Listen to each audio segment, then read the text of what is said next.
আমরা কোন সময় কোন আমলটা করব, কোন সময় কাজ করব, কোন কাজ করব না, সেই শিক্ষা নবী করিম সাল্লাল্লাহু আলাইহি সাল্লাম আমাদেরকে দিয়ে গেছেন। অতএব যখন বৃষ্টি হবে, তো বৃষ্টির সময় আমরা কি করব, কি আমল করতে হবে, কি করা যাবে না, সেই শিক্ষাও নবী করিম সাল্লাল্লাহু আলাইহি সাল্লাম দিয়ে গেছেন। অতএব বৃষ্টির সময়কার নবী আলাইহিস সালামের যে সমস্ত আমল ছিল, যে সমস্ত আমল তিনি শিখিয়ে গেছেন, করে গেছেন, সেরকম 6টি আমলের কথা আমরা আজকে শুনবো।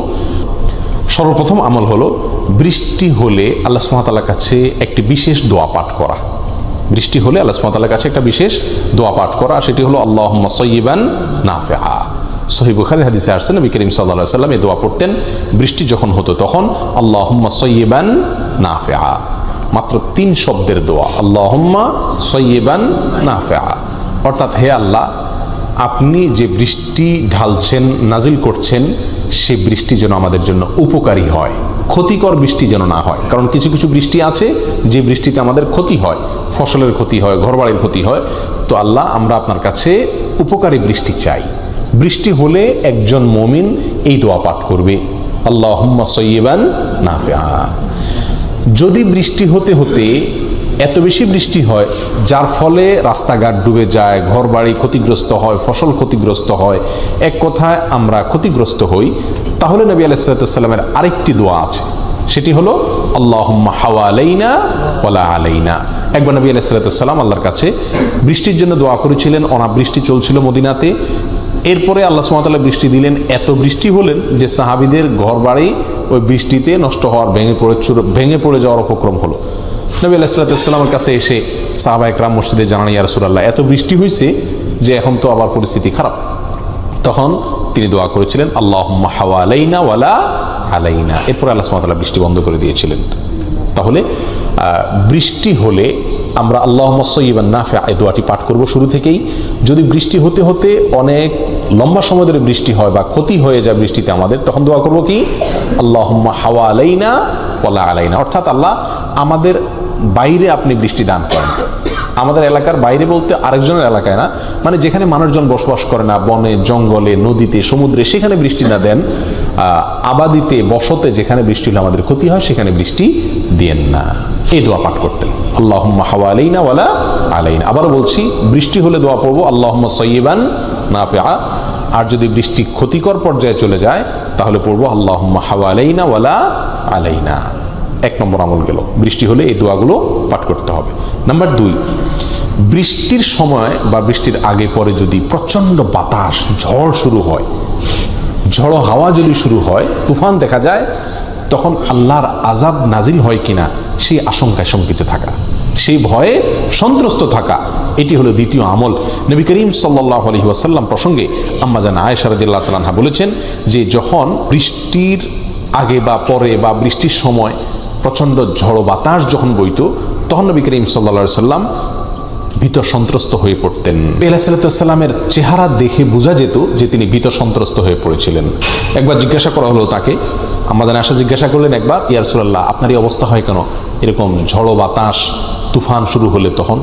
তখন তিনি বলেছেন, ইন্নী খাশিতু আন ইয়াকুনা আযাবান সুল্লিতা আলা উম্মতি, আমার ভয় হয় না যেন এই ঝড়ো বাতাস, তুফানে আল্লাহর আযাব নিয়ে আসছে আমার উম্মতের উপরে। তাহলে যদি ঝড়ো বাতাস শুরু হয়, তুফান শুরু হয়, একজন মুমিনের অন্তরে ভয় থাকবে না যেন এটা আল্লাহর আযাব এর মাধ্যমে আসছে, এর পিছনে আল্লাহর আযাব না যেন রয়ে গেছে, এই শঙ্কায় শঙ্কিত থাকবে, আল্লাহর ভয় অন্তরে লালন করবে মুমিন। তাহলে 2টি আমল পেলাম। প্রথম আমলটি হলো দোয়া করব। 2 নম্বর হলো ঝড়ো বাতাস, তুফান শুরু হলে আল্লাহর আযাব হচ্ছে কিনা সেটি নিয়ে শঙ্কিত থাকব এবং সেই ভয় অন্তরে লালন করব। নাম্বার 3, বৃষ্টি যখন নাজিল হবে তখন রহমাতান, এটা বলা, রহমাতান বলা, ওটা আল্লাহ সুবহানাহু ওয়া তাআলার রহমত। এটা কোরআনে কারীমে আল্লাহ সুবহানাহু ওয়া তাআলা বলেছেন, আসমান থেকে আল্লাহ সুবহানাহু ওয়া তাআলা যে পানি নাজিল করেন সেটা হলো কিসের পানি ভাই? বরকতের পানি। অতএব একজন মুমিনকে, নবী আলাইহিস সালাম নিজেও এই আমলটি করেছেন, বৃষ্টি হলে তিনি রহমাতান বলতেন। অতএব 3 নম্বর আমল হলো বৃষ্টি হলে তখন ওই সময় আমরা কি বলবো? রহমাতান, অর্থাৎ আল্লাহর রহমত আমরা কামনা করছি বৃষ্টির মাধ্যমে। একই বৃষ্টি আমাদের জন্য রহমতও হতে পারে, আযাবের কারণও হতে পারে, এটি দ্বারা আমরা লাভবানও হতে পারি, ক্ষতিগ্রস্ত হতে পারি। এজন্য বৃষ্টির সময় নবী আলাইহিস সালামের সুন্নাত হলো রহমাতান বলা। 4 নম্বর হলো বৃষ্টির সময় এবং বৃষ্টির পরে এই কথা বলা সুন্নাত, মুতিরনা বিফদলিল্লাহি ওয়া রাহমাতিহি, বৃষ্টির সময় বৃষ্টির পর এটা বলতে হয়, এটা বলা সুন্নাত। নবী আলাইহিস সালাতু ওয়াস সালাম এটা বলতে আমাদেরকে শিখিয়েছেন। অর্থাৎ বাংলা আমরা বলতে পারি আল্লাহর দয়ায়, আল্লাহর অনুগ্রহে আমরা বৃষ্টি পেয়েছি, বৃষ্টি নাজিল হয়েছে আল্লাহর দয়া এবং অনুগ্রহে। তখনকার যুগে মুশরিকরা, কাফেররা, তারা বলতো অমুক তারকায় আমাদেরকে বৃষ্টি দিয়েছে। তো এর বিপরীতে নবী আলাইহিস সালাতু ওয়াস সালাম আমাদেরকে শিখিয়েছেন এই কথা বলা যে আমরা বৃষ্টি পেয়েছি বা আমাদের মধ্যে বৃষ্টি নাজিল হয়েছে আল্লাহ সুবহানাহু ওয়া তাআলার অনুগ্রহে এবং দয়ায়। মুতিরনা বিফদলিম মিনাল্লাহি ওয়া রাহমাতিহি, এটাও বলা কি সুন্নাত। এটা সহিহ বুখারী মুসলিমের ভিতরে আসছে। নাম্বার 5, বৃষ্টির পানি গায়ে লাগানো সুন্নাত। বৃষ্টির পানি গায়ে লাগানো সুন্নাত। নবী করিম সাল্লাল্লাহু আলাইহি ওয়াসাল্লাম সহিহ মুসলিমের হাদিসে আসছে যে তিনি বৃষ্টির সময় একবার বের হয়েছিলেন এবং গায়ে পানি লাগিয়েছিলেন এবং তাকে জিজ্ঞাসা করা হয়েছিল এর কারণ কি। তিনি এটাকে আল্লাহ সুবহানাহু ওয়া তাআলার পক্ষ থেকে বরকত হিসাবে আখ্যায়িত করেছেন, অভিহিত করেছেন। অতএব আপনি বৃষ্টির পানিতে একবারে গোসল করে জ্বর সর্দি লাগায় ফেলান, এটা জরুরি না। কিছু পানি অন্তত বৃষ্টির পানি আপনার গায়ে লাগুক, এটা সুন্নাত। বৃষ্টি চলাকালীন 6 নম্বর আমল হলো বৃষ্টির সময় দোয়া কবুল হয়। কি কবুল হয়? দোয়া কবুল হয়। বহু হাদিসে বিষয়ে বর্ণিত হয়েছে। সুনানে বাইহাকিতে হাদিসে আসছে, তারপরে মুসনাদ হাকিমে বিষয়ে হাদিসে আসছে, আর বহু হাদিসে আসছে। নবী আলাইহিস সালাতু ওয়াস সালাম বলেছেন কয়েকটি সময় দোয়া কবুল হয়, তার ভিতরে একটি হলো বৃষ্টি নাজিলের সময়। অতএব বৃষ্টি নাজিলের সময় দোয়া কবুলের জন্য গুরুত্বপূর্ণ একটি সময়, এই সময় আমরা দোয়া করব। 6 নম্বর আমল হলো কি করব ভাই? দোয়া করব ইনশাআল্লাহ। আবারও বলছি আমলগুলো এক নজরে। 1 নম্বর আমল হলো বৃষ্টি যখন হবে তখন কি করব? 1 নম্বর আমল হলো বৃষ্টি যখন হবে তখন বৃষ্টির দোয়া পড়ব। আল্লাহুম্মা সাইয়্যিবান নাফিআ। ক্ষতিকর বৃষ্টি হলে তখন বলবো আল্লাহুম্মা হাওয়ালাইনা ওয়ালা আলাইনা। নাম্বার 2, বৃষ্টির সাথে ঝড়ো হাওয়া, তুফান যদি শুরু হয় বা তার আগে পরে তুফান দেখা যায়, তাহলে আল্লাহর ভয়ে অন্তরে লালন করব, না জানি সেটা আল্লাহর গজব নিয়ে আসছে, না জানি তার পিছনে আল্লাহর গজব রয়ে গেছে। নাম্বার 3, বৃষ্টি যখন হবে তখন রহমাতান বলবো, অর্থাৎ আল্লাহর রহমতের আশা করব। নাম্বার 4, বৃষ্টি যখন হবে তখন তারপরে আমরা বলবো মুতিরনা বিফদলিল্লাহি ওয়া রাহমাতিহি। বৃষ্টি যখন হবে এবং তারপরে আমরা বলবো মুতিরনা বিফদলিল্লাহি ওয়া রাহমাতিহি, অর্থাৎ আল্লাহর অনুগ্রহে দয়া আমাদের প্রতি বৃষ্টি নাজিল হয়েছে। নাম্বার 5, বৃষ্টি যখন হবে তখন শুরুতে একদম বৃষ্টির পড়ার শুরুর দিকে সম্ভব হলে বৃষ্টির কিছু পানি শরীরে লাগানো, সেটা 2-4 ফোঁটাও হতে পারে। নবী আলাইহিস সালাতু ওয়াস সালামের সুন্নাত এটা। নাম্বার 6, বৃষ্টির সময় কি করব? দোয়া করব। 6টি আমল পেয়ে গেলাম। বৃষ্টির সময় আমরা কিছু কাজ করি যে কাজগুলো করা উচিত নয়। নাম্বার 1, অনেক সময় ঝড় বৃষ্টি শুরু হলে আমরা বৃষ্টিকে গালিগালাজ করি। অতিরিক্ত বৃষ্টি হলে অমুকের বৃষ্টি তমুকের বৃষ্টি মা বাপ তুলে বা বিভিন্নভাবে বৃষ্টির গালিগালাজ করি বা বৃষ্টির প্রতি বাজে মন্তব্য করি। সুনানে তিরমিজির বিশুদ্ধ সূত্রে বর্ণিত এক হাদিসে আসছে নবী সাল্লাল্লাহু আলাইহি ওয়াসাল্লাম বলেছেন, যদি কোনো ব্যক্তি এমন কোনো বস্তুকে গালি দেয় বা অভিশাপ করে যেই বস্তু অভিশাপ পাওয়ার উপযুক্ত না, তাহলে সেই জিনিসটা তার দিকে আবার ফিরে আসে।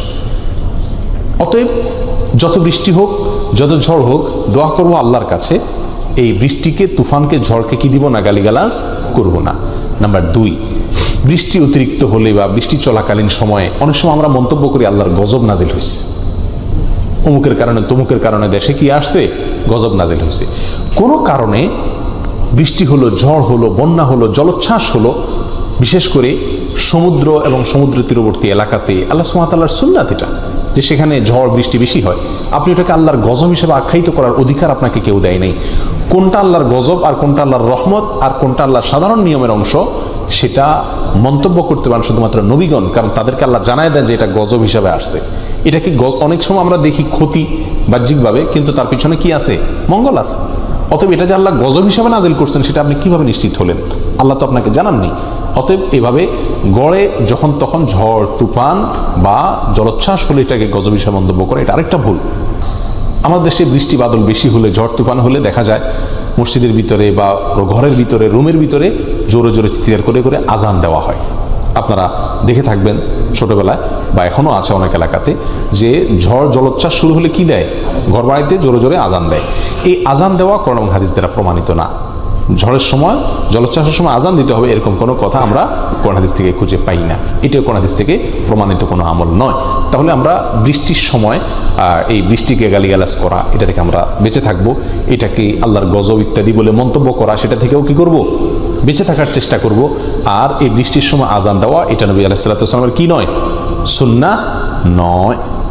অতএব বৃষ্টির সময় নবী আলাইহিস সালাম যে আমলগুলো আমাদেরকে শিখাই গেছেন সেই আমলগুলো করবো, 6টি আমল। আর এর বাইরে যেগুলো উনি শিখান নাই সেগুলোকে আমরা করব না। আল্লাহ তাআলা আমাদেরকে বৃষ্টির সময় এবং অন্য সময় সকল সময় নবী আলাইহিস সালামের সুন্নাহগুলোকে ফলো করার তৌফিক দান করুন। জাযাকুমুল্লাহ ওয়া আখিরু দাওয়ানা আলহামদুলিল্লাহি রাব্বিল আলামিন।